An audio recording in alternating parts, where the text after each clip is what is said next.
Tu réponds toujours au téléphone dans cette entreprise technologique, s'est moquée maman lors du dîner de Noël. Au moins, c'est mieux que le chômage. Papa a ajouté, peut-être que tu seras promu secrétaire un jour. Mon téléphone s'est allumé, Madame la présidente directrice générale, le conseil d'administration a besoin de votre signature pour la fusion de 8,2 milliards de dollars. J'étais assise à la table des enfants depuis 1 heure, écoutant ma sœur aînée, Véronica, détailler sa récente promotion au poste de responsable marketing principal. Elle avait 36 ans, 3 ans de plus que moi, et avait toujours été l'histoire de réussite de la famille. Sa robe de créateur coûtait probablement plus cher que le loyer mensuel de la plupart des gens, et elle s'assurait que tout le monde le sache. Le bureau d'angle offre une vue tellement incroyable, a dit Véronica en faisant tourner son vin. Je peux voir toute la ligne d'horizon du centre-ville. Bien sûr, tu ne connais rien à tout cela, n'est-ce pas, Emma? J'ai souri et coupé ma dinde. Cela a l'air charmant. Emma s'en sort très bien, a proposé faiblement tante Carole, bien que même elle ait l'air mal à l'aise. Elle a un emploi stable. À répondre au téléphone est intervenu mon jeune frère Tyler avec un rire. Il avait 28 ans et travaillait comme analyste financier. Je veux dire, c'est un travail honnête, je suppose. C'est mieux que rien. Maman a posé sa fourchette avec cette précision particulière.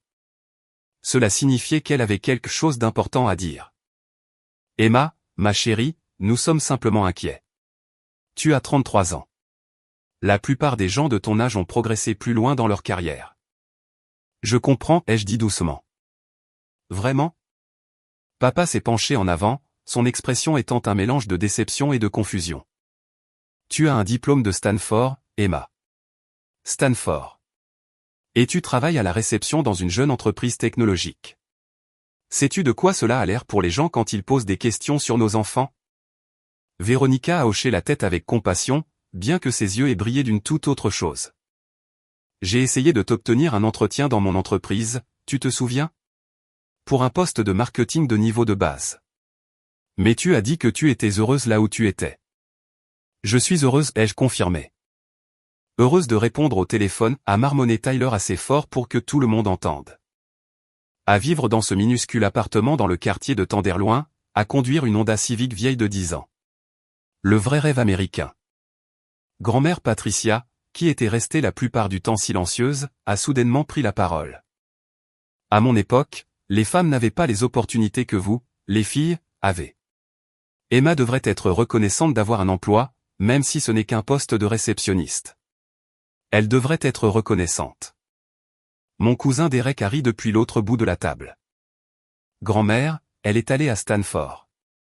Elle devrait diriger quelque chose à présent, pas accueillir des visiteurs. J'avais entendu des variantes de cette conversation au cours des 8 dernières années. Chaque réunion de famille, chaque jour férié, chaque fête d'anniversaire.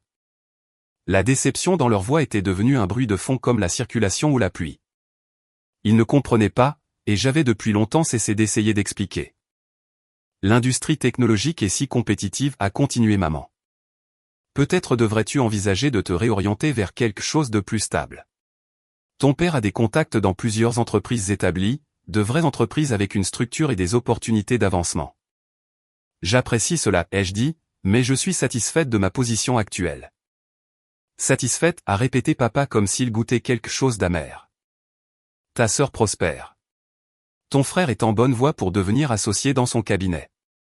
Et tu es satisfaite de répondre au téléphone. Véronica s'est penchée et a tapoté ma main dans ce qu'elle pensait probablement être un geste fraternel. Emma, je dis cela parce que je t'aime. Tu gâches ton potentiel. Cette entreprise pour laquelle tu travailles, comment s'appelle-t-elle déjà? Tech Venture Solutions. Personne n'en a jamais entendu parler. Elle va probablement faire faillite comme le font 90% des jeunes entreprises. Et ensuite, où seras-tu? Je trouverai une solution, les jeux assurés. Vraiment, a défié Tyler. Parce que de là où je suis assis, il semble que tu es abandonné. Tu t'habilles comme si tu étais encore à l'université. Tu vis dans un quartier qui est juste un cran au-dessus d'un bidonville. Et tu fais un travail que littéralement n'importe qui avec un diplôme d'études secondaires pourrait faire. Oncle Richard, qui écoutait silencieusement, est finalement intervenu. Le garçon a raison. Emma, tu es à un âge où tu devrais penser à ton avenir, au mariage, à la famille, à la sécurité financière. Comment es-tu censé attirer un partenaire de qualité alors que tu peux à peine subvenir à tes propres besoins? Je subviens très bien à mes besoins, ai-je dit calmement. Vraiment? La voix de maman s'est légèrement élevée. Parce qu'aux dernières nouvelles, tu vivais d'un chèque de paie à l'autre dans un studio. Tu ne pars jamais en vacances. Tu ne t'achètes jamais rien de beau. Tu trouves toujours des excuses sur les raisons pour lesquelles tu ne peux pas assister aux événements familiaux qui nécessitent de voyager. J'ai assisté au mariage de la cousine Michel à Napa, ai-je souligné.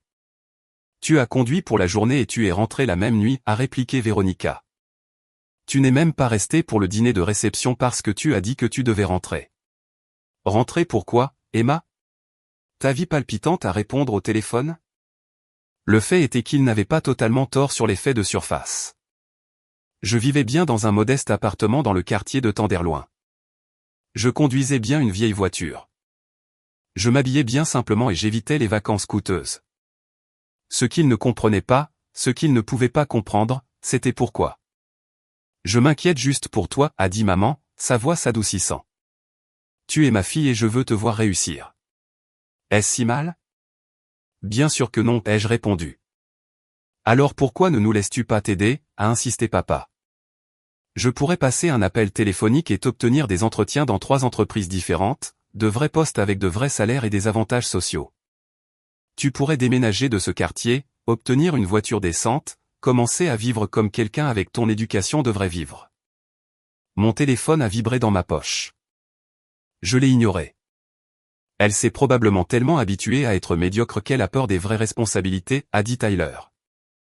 Certaines personnes sont juste comme ça. Elles atteignent leur apogée à l'université et se laissent porter pour le reste de leur vie. C'est dur, a murmuré tante Carole, bien qu'elle n'ait pas vraiment été en désaccord. Véronica s'est penchée en arrière sur sa chaise, m'observant avec ce qui ressemblait à de la vraie pitié. Emma, je vais être honnête avec toi parce que personne d'autre ne le fera. Tu embarrasses la famille. Quand les gens posent des questions sur mes frères et sœurs, j'adore parler de Tyler et de son succès, mais quand ils posent des questions sur toi, je dois dire que tu te cherches ou que tu explores des options. Sais-tu de quoi j'ai l'air? Comme si notre famille avait élevé quelqu'un qui abandonne. Je n'ai rien abandonné, ai-je dit doucement. Vraiment? La voix de papa était ferme. Tu as eu tous les avantages. La meilleure éducation, une famille d'un grand soutien, aucune dette étudiante parce que nous avons tout payé. Et voici ce que tu en fais. Répondre au téléphone dans une entreprise sans nom qui fera probablement faillite dans 2 ans. Mon téléphone a vibré encore et encore. Quelqu'un n'est populaire, a dit Tyler de manière sarcastique. Probablement des appels indésirables. Bien que ce soit peut-être un bon entraînement pour son travail. J'ai sorti mon téléphone et jeté un coup d'œil à l'écran. 3 appels manqués du président du conseil d'administration, 2 de notre directeur juridique et 1 de notre directeur financier. Tous marqués comme urgents. Regarde, c'est ce que je veux dire, a dit maman. Tu ne peux même pas ranger ton téléphone pendant le dîner de Noël. Est-ce ainsi qu'ils te forment dans cette entreprise? Aucun équilibre entre vie professionnelle et vie privée. Je devrais répondre, ai-je dit, commençant à me lever. Absolument pas, a ordonné papa. Nous avons une discussion de famille. Quoi que ce soit, cela peut attendre. Probablement quelqu'un qui appelle pour prolonger la garantie de sa voiture, a plaisanté Tyler, et Derek a ri. Mon téléphone a sonné à nouveau. Cette fois, c'était le président du conseil qui appelait directement. Emma, assieds-toi, a dit maman fermement. C'est irrespectueux. Nous essayons de t'aider et tu privilégies des appels indésirables par rapport à ta famille. J'ai regardé l'écran, puis les visages dans l'attente de ma famille, montrant tout divers degrés de déception et de jugement. Après 8 ans de cela, une partie de moi voulait juste répondre au téléphone et mettre fin à cette mascarade. Mais une autre partie de moi, la partie qui s'était assise à d'innombrables dîners comme celui-ci, savait que certaines leçons devaient être apprises à la dure. Vous avez raison, ai-je dit en rejetant l'appel. Je m'excuse. Que disiez-vous? Papa a eu l'air satisfait. Nous disions qu'il est temps pour toi de prendre ta carrière au sérieux. Cette histoire de réceptionniste a assez duré. Ton père et moi en avons discuté. Nous pensons que tu devrais revenir vivre à la maison pour quelques mois, a ajouté maman. Économiser de l'argent. Nous laisser t'aider à trouver un vrai travail. Te remettre sur pied correctement. Revenir vivre à la maison, ai-je répété. Tu as 33 ans et tu n'es clairement pas capable de te débrouiller seule, a dit Véronica.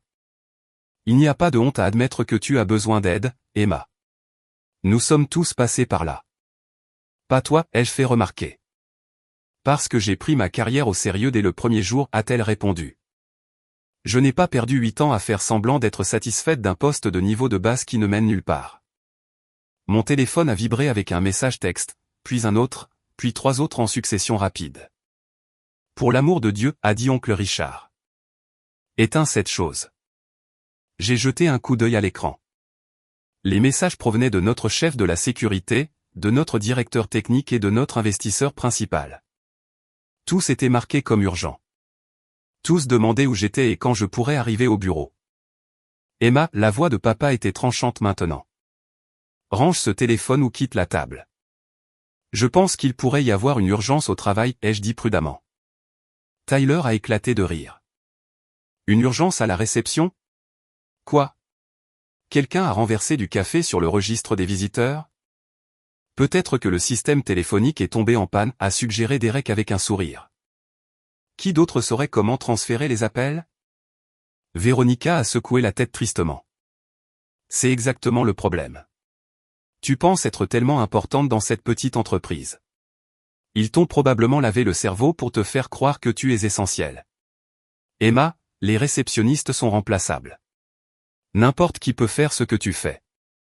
C'est un peu dur, a dit tante Carole faiblement. Vraiment, a défié Véronica. Elle a besoin d'entendre la vérité. Elle gâche sa vie dans un travail qui n'a aucun avenir, aucun prestige, aucune valeur réelle, et elle a tellement d'illusions qu'elle pense que manquer le dîner de Noël pour répondre au téléphone est raisonnable. Mon téléphone a sonné à nouveau. Cette fois, c'était un numéro que j'ai reconnu immédiatement. Notre plus grand investisseur institutionnel, appelant le jour de Noël. Je devrais vraiment, ai-je commencé. Non, a dit maman fermement. Quoi que ce soit, cela peut attendre jusqu'à demain. Ce temps en famille est important, Emma. Tu dois remettre tes priorités en ordre. Ta mère a raison, a approuvé papa. Une partie du fait de grandir est d'apprendre ce qui compte. Et en ce moment, ce qui compte, c'est cette famille et cette conversation sur ton avenir. J'ai regardé autour de la table. Chaque visage montrait une variante de la même expression. De la déception, de l'inquiétude, une sorte de jugement pitoyable qui était devenu si familier au fil des années. Ils croyaient vraiment qu'ils m'aidaient. Ils pensaient sincèrement que j'étais un échec qui avait besoin d'être sauvé. Très bien, ai-je dit, en mettant mon téléphone complètement sous silence. Parlons de mon avenir. Papa a eu l'air ravi. Maintenant, nous arrivons quelque part. Tout d'abord, de combien de préavis as-tu besoin dans cette entreprise? 2 semaines est la norme, a proposé Tyler. Bien que pour une réceptionniste, il n'est peut-être même pas besoin d'autant. Je pourrais t'obtenir un entretien la semaine prochaine, a dit Véronica. Ce ne serait rien de supérieur, évidemment. Tu devrais commencer près du bas de l'échelle et gravir les échelons. Mais au moins, ce serait une vraie entreprise avec un vrai plan de carrière. Quel genre de salaire gagnes-tu maintenant, a demandé oncle Richard. Si cela ne te dérange pas que je demande. J'ai nommé un chiffre. Mon salaire officiel de réceptionniste, qui était modeste mais confortable. La table a éclaté en murmures de compassion. Oh, Emma, a dit maman. C'est à peine viable à San Francisco. Je gagne presque 4 fois cela, a dit Tyler. Et je suis plus jeune que toi. L'argent ne fait pas tout, a essayé tante Carole. C'est le cas quand vous êtes dans la trentaine sans économie et sans perspective, a contré papa. Emma, c'est sérieux. Avec ton salaire, comment es-tu censé un jour acheter une maison, économiser pour la retraite, avoir une quelconque sécurité financière? Certaines personnes sont juste satisfaites de vie plus simple, a proposé grand-mère Patricia. Tout le monde n'a pas besoin d'être ambitieux. Elle est allée à Stanford, a répété Véronica comme si cela expliquait tout. Elle ne devrait pas se contenter d'une vie simple. Elle devrait vouloir plus. Mon téléphone silencieux s'allumait continuellement maintenant. Je pouvais voir les notifications s'accumuler. Appel manqué, message texte urgent, alerte de courrier électronique marqué en haute priorité. Le président du conseil avait appelé 6 fois. Notre conseiller juridique principal avait envoyé 3 messages textes marqués comme critiques. Notre responsable des relations avec les investisseurs avait envoyé un courrier électronique avec pour objet « Demande des médias, réponse nécessaire immédiatement ». Qu'en penses-tu, Emma, a demandé maman. Envisageras-tu au moins de revenir vivre à la maison temporairement? Laisse-nous t'aider à trouver quelque chose de mieux. J'ai regardé mon téléphone une fois de plus. Un nouveau message venait d'arriver de la part du président du conseil. Emma, nous avons une situation. L'annonce de la fusion a fuité. La presse appelle. Nous avons besoin de ton approbation sur la déclaration publique avant l'ouverture des marchés lundi. Où es-tu? Je pense, ai-je dit lentement, que je devrais probablement répondre à mon téléphone. Absolument pas, a dit papa. Nous n'avons pas terminé ici. C'est exactement le problème, a ajouté Véronica. Tu laisses ce travail contrôler ta vie. Ils t'ont probablement convaincu que tu es irremplaçable, qu'ils ne peuvent pas fonctionner sans toi ne serait-ce que quelques heures. Ces manipulateurs, Emma. C'est ainsi que ces petites entreprises fonctionnent. Elles exploitent le besoin des gens de se sentir importants. Mon téléphone a recommencé à sonner. Cette fois, c'était un numéro avec l'indicatif régional de Washington, district de Columbia. Probablement l'autorité des marchés financiers voulant discuter de l'annonce de la fusion avant leur déclaration officielle. Tyler a jeté un coup d'œil à mon écran et a ri. Qui connais-tu à Washington? As-tu postulé pour un poste de réceptionniste fédéral? Peut-être qu'elle a mis le mauvais numéro sur son curriculum vitae, a suggéré Derek. Ils appellent pour lui dire qu'elle n'a pas obtenu le poste. Réponds, a dit soudainement Véronica. Vas-y, Emma. Montre-nous à tous à quel point ton petit travail de réceptionniste est important. Peut-être que cela t'aidera à voir à quel point tu es ridicule. Tout le monde me regardait maintenant, attendant. Le téléphone continuait de sonner. Véronica a averti maman. N'embarrasse pas ta sœur. Je n'essaie pas de l'embarrasser, a répondu Véronica. J'essaie de l'aider à voir la réalité. Emma, réponds au téléphone. Laisse-nous entendre quel genre d'urgence nécessite la réceptionniste le jour de Noël. J'ai regardé l'écran, puis les visages de ma famille. Après 8 ans de silence prudent, à les laisser croire ce qu'ils voulaient croire, une partie de moi était fatiguée. Mais une autre partie de moi, la partie qui avait appris tôt que certaines personnes ne comprendraient jamais, savait que ce moment leur enseignerait quelque chose qu'aucune quantité d'explications ne pourrait enseigner. D'accord, ai-je dit doucement, et j'ai répondu à l'appel. Emma. La voix du président était assez forte pour que les personnes les plus proches de moi puissent l'entendre. Dieu merci. Où étais-tu? Nous avons une situation.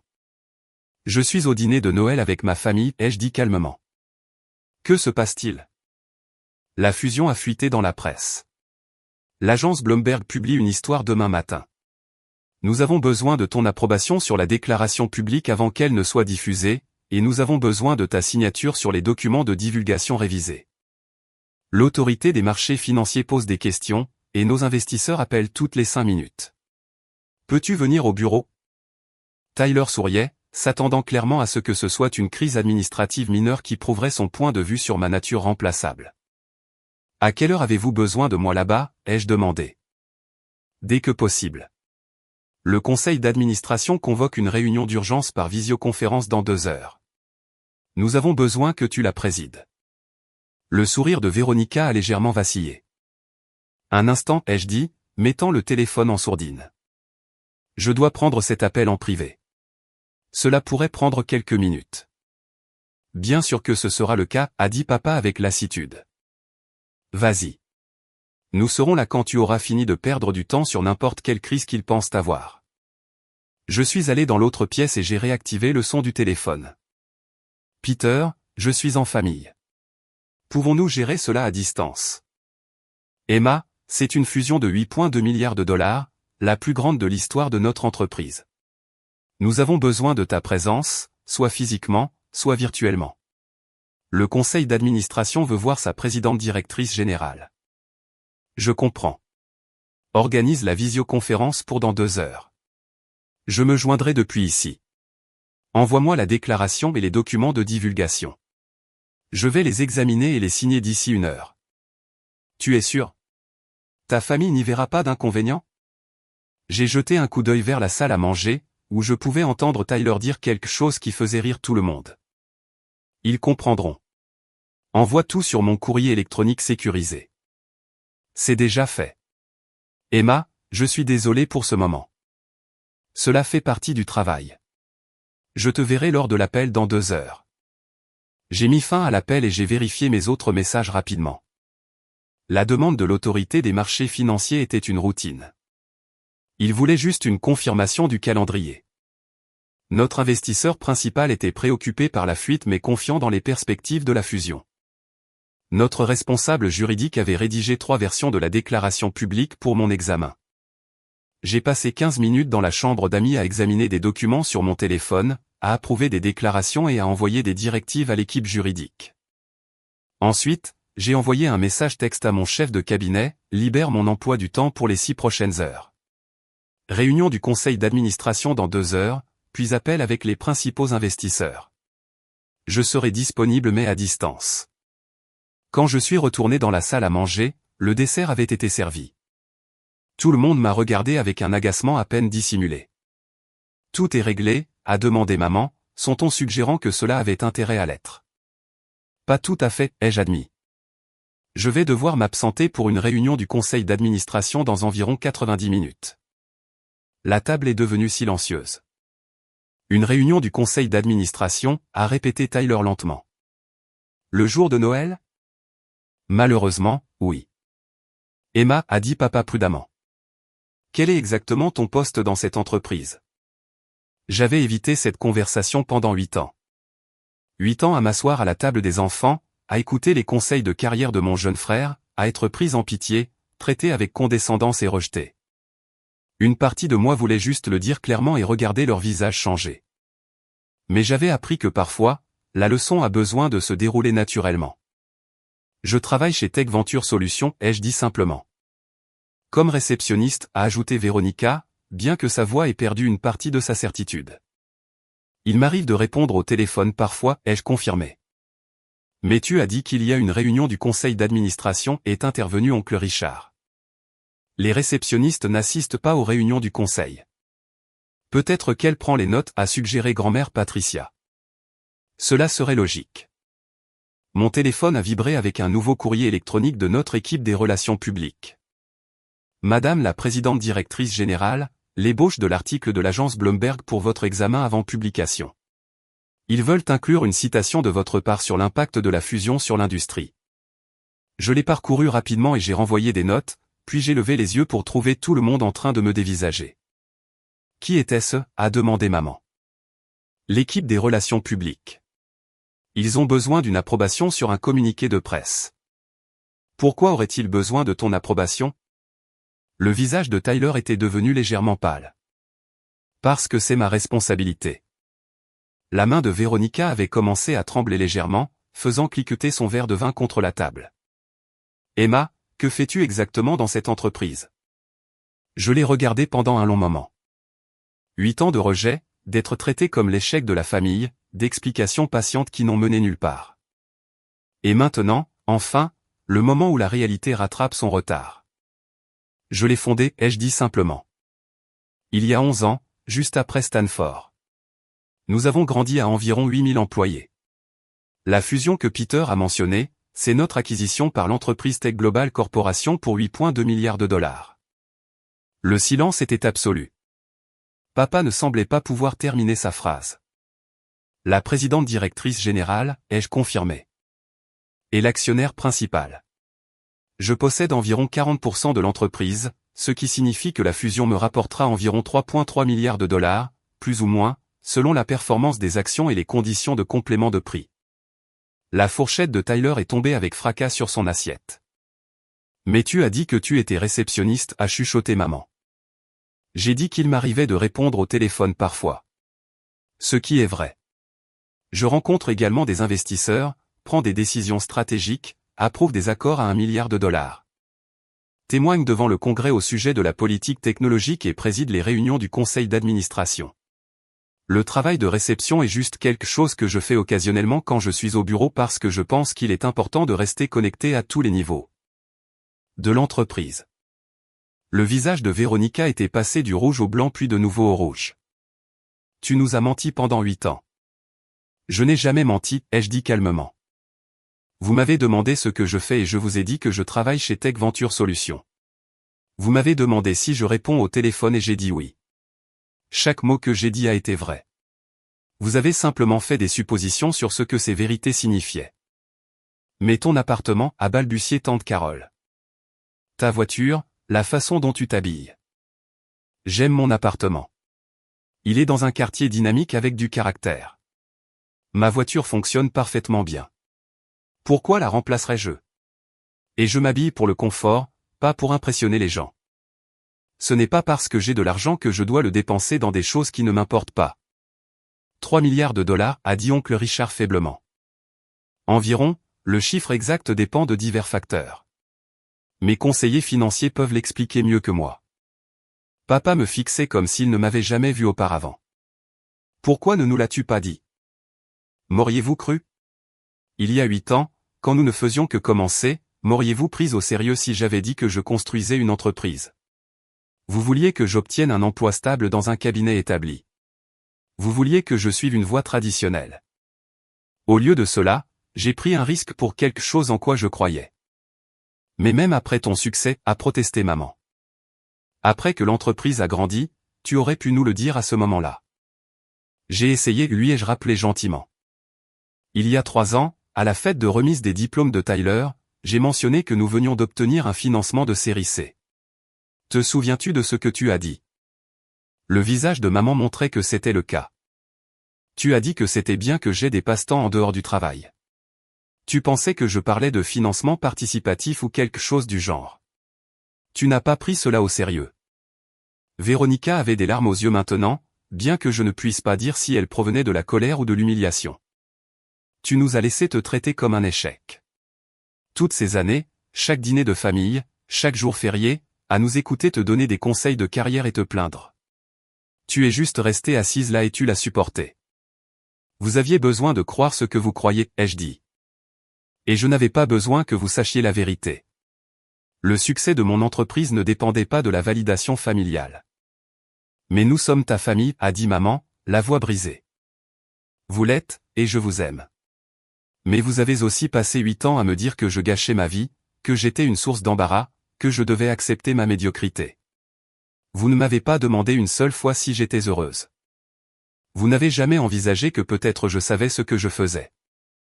Tyler fixait son assiette. Derek était devenu complètement silencieux. Grand-mère Patricia avait l'air de vouloir s'évanouir. Mon téléphone a vibré à nouveau. 45 minutes avant l'appel du conseil. Mon chef de cabinet me l'a rappelé.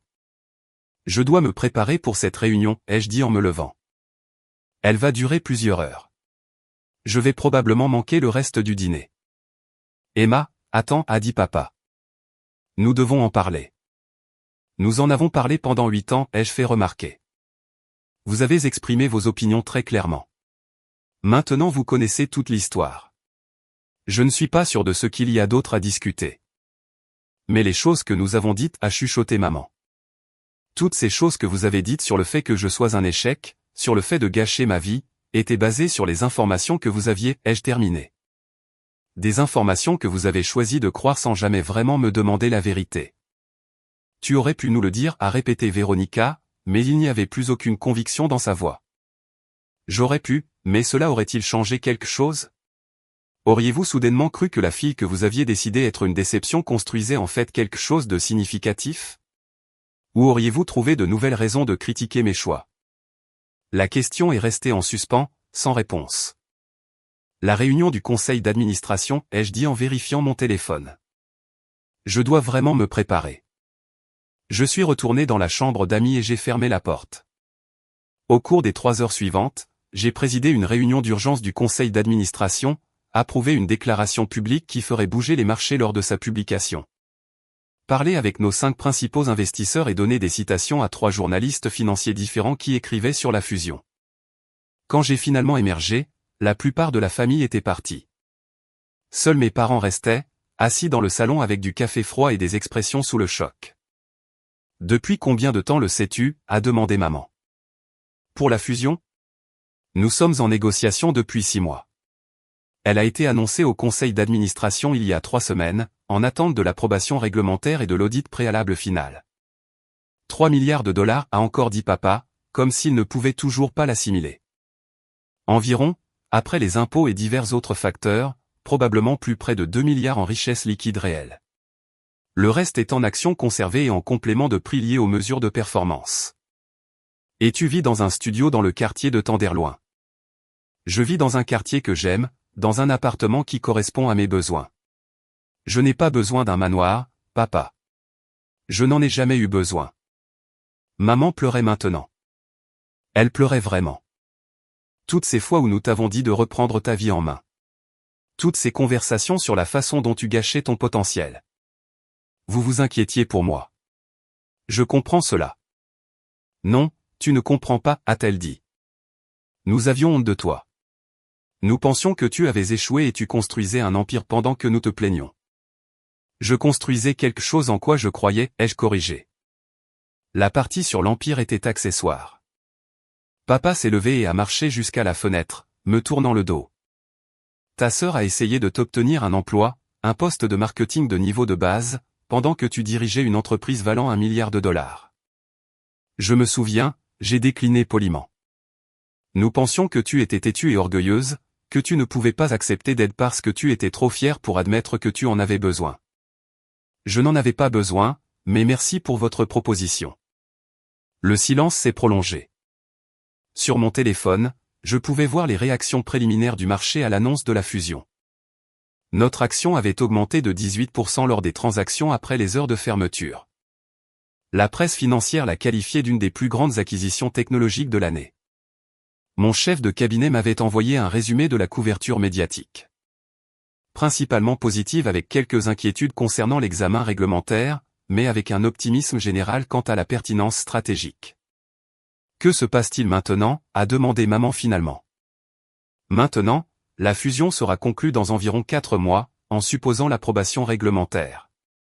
Je resterai en tant que présidente directrice générale pendant la période de transition, puis je prendrai probablement du temps libre pour découvrir ce que je veux faire ensuite. Je voulais dire avec nous, avec la famille.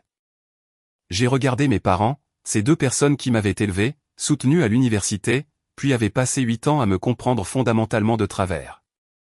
Je ne me sentais pas exactement en colère, juste fatigué. Cela dépend de vous, ai-je dit.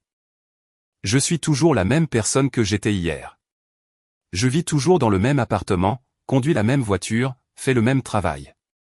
La seule chose qui a changé est votre perception de tout cela. Mais nous t'avons traité terriblement, a protesté maman. Vous m'avez traité selon ce que vous croyez être vrai. Je ne vous en tiens pas rigueur. Tu devrais, a dit papa, en se détournant de la fenêtre. Nous aurions dû poser plus de questions. Nous aurions dû être plus curieux de ta vie au lieu de simplement la juger. Oui, ai-je approuvé. Vous auriez dû. L'honnêteté a semblé le frapper plus fort que n'importe quelle colère n'aurait pu le faire. Pouvons-nous recommencer, a demandé maman. Pouvons-nous essayer de comprendre maintenant? Peut-être, ai-je dit, mais pas ce soir. Je dois retourner au bureau pour quelques appels de suivi avec nos investisseurs asiatiques. Ils sont dans un fuseau horaire différent. Et vous avez besoin de temps pour assimiler cela. Viendras-tu au dîner du Nouvel An, a-t-elle demandé avec hésitation. J'y réfléchirai. Nous pourrions nous retrouver pour déjeuner un de ces jours, a proposé papa. Juste nous. Pas de grand rassemblement familial. Tu pourrais nous parler de ton entreprise, de ce que tu as construit. J'aimerais bien cela, ai-je dit, et je le pensais. J'ai rassemblé mes affaires et je me suis dirigé vers la porte. Pendant que je mettais mon manteau, j'ai entendu la voix de Véronica depuis la cuisine, où elle s'était apparemment cachée tout ce temps. Emma, a-t-elle commencé, puis elle s'est arrêtée. J'ai attendu. Je ne sais pas quoi dire. Tu n'es pas obligé de dire quoi que ce soit. Si, je le suis. J'ai été cruel avec toi pendant des années. J'ai été cruel et tu l'as juste supporté. Pourquoi? J'y ai réfléchi un instant. Parce que tu avais besoin de te sentir supérieur et je n'avais pas besoin que tu saches la vérité. Cela ne me coûtait rien de te laisser croire ce que tu voulais croire. Mais cela a dû faire mal. Toutes ces choses que nous avons dites.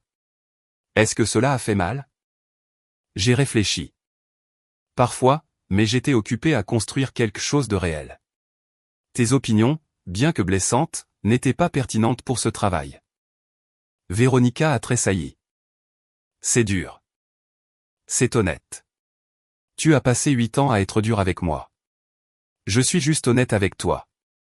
Puis-je la voir? Ton entreprise. Peut-être un jour, quand tu seras réellement intéressé par ce que j'ai construit, et pas seulement impressionné par ce qu'elle vaut. Je suis parti sans dire au revoir à personne d'autre. Alors que je retournais à mon studio dans ma Honda Civic vieille de 10 ans, mon téléphone continuait de vibrer avec des messages d'investisseurs, de journalistes et de membres du conseil d'administration. La fusion était réelle maintenant, publique, impossible à ignorer. Le monde financier prenait note de ce que nous avions construit. Mais alors que je déverrouillais la porte de mon appartement et que je m'asseyais à mon modeste bureau pour continuer à travailler, j'ai réalisé que la seule chose qui avait vraiment changé était la perception des autres. Le travail était le même. La mission était la même. Et j'étais toujours la même personne que j'avais été à ce dîner de Noël, juste une personne que ma famille commençait enfin à voir clairement.